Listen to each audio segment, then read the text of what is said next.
You're watching Minnesota Vikings Now, presented today by the newest sponsor here at Chat Sports. That is Aura, an all-in-one digital safety tool, and they're giving you guys a free 14-day trial when you head over to aura.com/chatsports. We've got some Vikings OTA winners and losers to discuss, beginning with the positive side. That is the winners. First up on my list is offensive guard Jesse Davis. He had been cut by the Dolphins in the offseason. The Vikings then moved quickly to add him. And as they have a rather intensive battle for the starting right guard spot, Davis is one who's been getting most of the reps with the first team at that position. Obviously, Ezra Cleveland is locked in there at left guard. He's not going anywhere. Ed Ingram has been working with the backups. We will get to Wyatt Davis on the loser's side, unfortunately.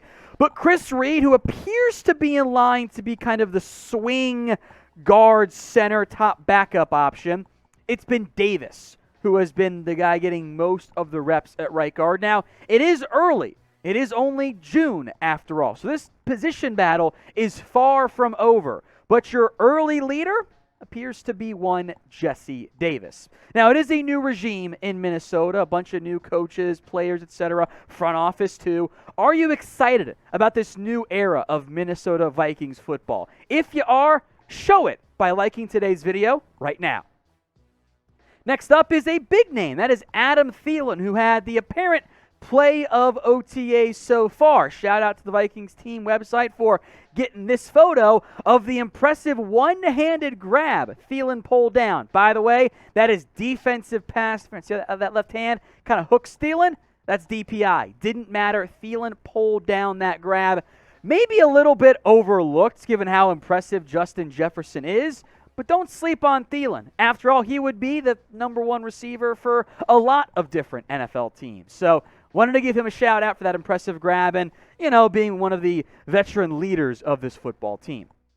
Now, you've been watching and following OTAs just as much as we have been here at Chat Sports because you're all true Vikings fans. So I want you to head down to the comment section and name a Vikings OTA winner or winners if you're an overachiever and a cool person. I'm going to make this question the pinned comment, or maybe command, I should say, the pinned comment on today's video. So if the ad break happens to come here on YouTube, take advantage of it. While the ad plays, head down there and drop a Vikings OTA winner for me.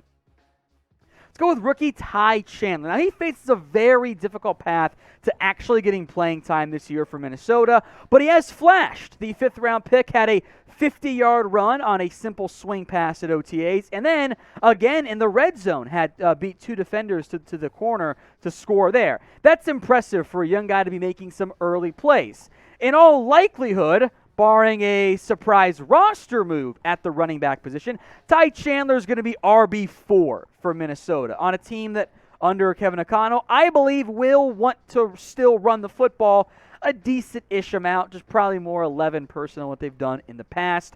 Alexander Mattison, though, in the last year of his deal. So there could be a path for Chandler in the long run to emerging as a viable backup behind Dalvin Cook. I would wonder if Mattison ends up getting just a little bit more money outside of Minnesota after this year wraps up.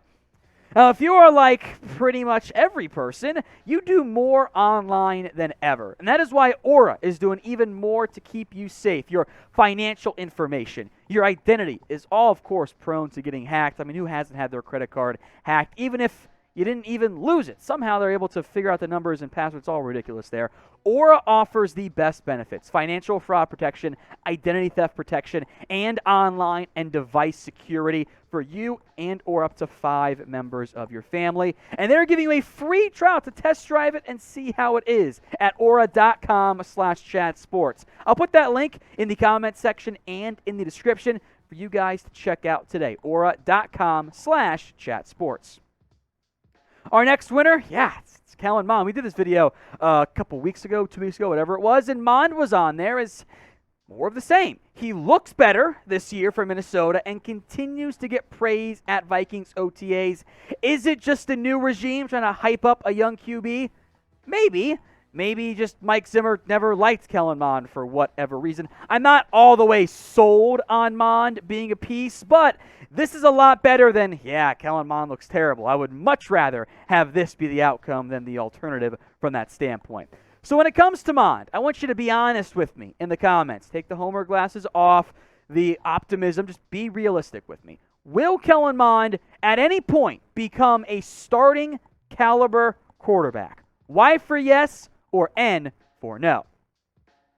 My top defensive winner here, as we tend to go offense heavy because that's how OTAs tend to favor, is Cam Bynum. Now, Bynum has been getting work with the starters at OTAs. He's been ahead of Lewis Cine, but we figure Lewis Cine will eventually emerge as a starter, so maybe not a full-fledged guy. But there's also this note. The Vikings have been utilizing more 3 safety looks under new defensive coordinator Ed Donatel. Well, Harrison Smith's going to be one starter. You figure Lewis Cine, the first-round pick, will eventually emerge, but that still leaves Bynum, I think, pretty easily over Josh Metellus as the number 3 safety. So I think we will see more of Bynum this upcoming year, which I think, for the record, is a really, really good thing for Minnesota. He is the 5th of my 5 OTA winners there: Jesse Davis, Adam Thielen, Ty Chandler, Kellen Mond, and Cam Bynum. The losers coming up, but first, make sure you guys are subscribed.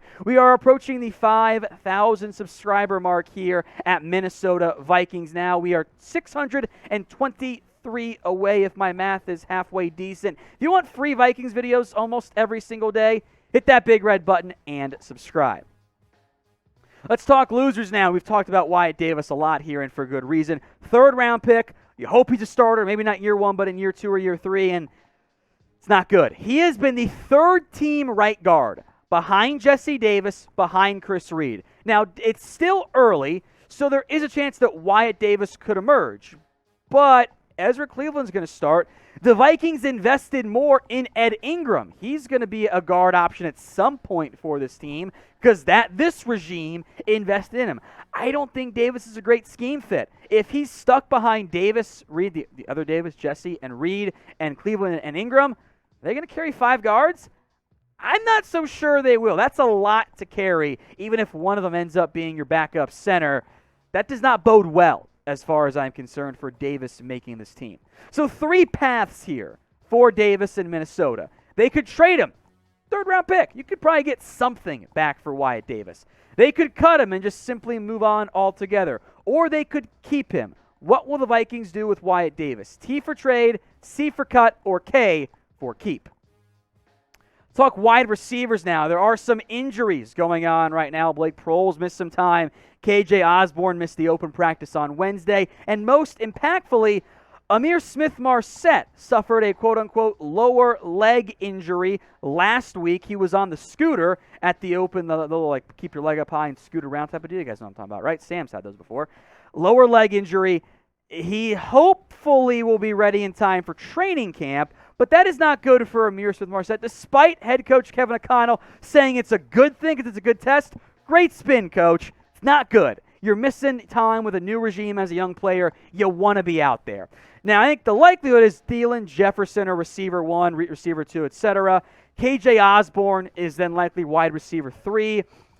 I think this benefits B.C. Johnson, we had as a winner previously, as a potential wide receiver 4. Hopefully, Ihmir Smith-Marsette can at least be wide receiver 5, but there's no guarantee that ends up being the case. So, hopefully, Ihmir Smith-Marsette comes back quickly, but he has missed some time. And all those receiver injuries between Osborne and Smith-Marsette and Proehl, that led to the Vikings going out and adding receiver Albert Wilson. Now, on the loser side, sometimes there are losers in life. We have to accept that. I want you to name one for me in the comment section right now.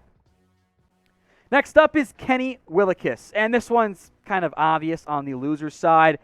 He was waived injured earlier in the week. Now, Willekes went unclaimed on waivers, and that means because he was waived injured, he then reverts to season-ending IR. So, unfortunately, he's going to miss an entire season for the 2nd time in 3 years. That's not great if you're a young player, but it does buy him time, I guess, to make an impact again next year. With Willekes being placed on IR, the Vikings went out and signed Jonathan Bullard, so I guess that makes him a winner technically since he is now on a team, at least for now, in 2022.